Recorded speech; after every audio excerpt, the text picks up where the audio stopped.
Harrison Ford is in London this week to promote his new movie Ender's Game.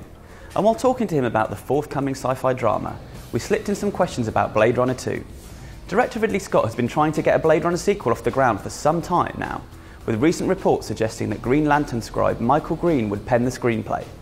But Harrison Ford, who played Deckard in the original, has been silent on the subject, until now.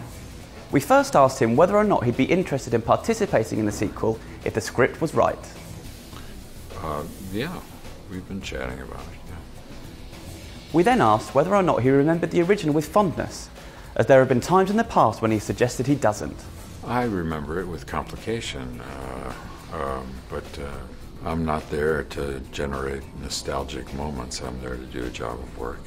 And I'm quite, I quite understand that everybody has an ambition when they come into a film, and everyone's ambition may not be so focused on the same thing. I truly admire Ridley as a man and as a director, and I would be very happy to engage again with him in the further telling of this story.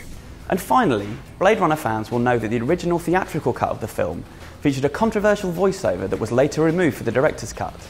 So we asked Ford, none too seriously, if voiceover might feature in the sequel. I'm now capable of losing my voice, cutting out my tonsils, my vocal cords.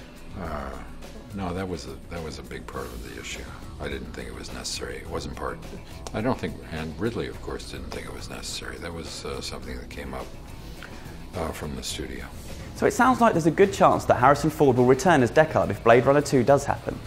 Do you think that's a good idea? Let us know in the comments below, and keep it locked to IGN for more news on the sequel as and when it breaks.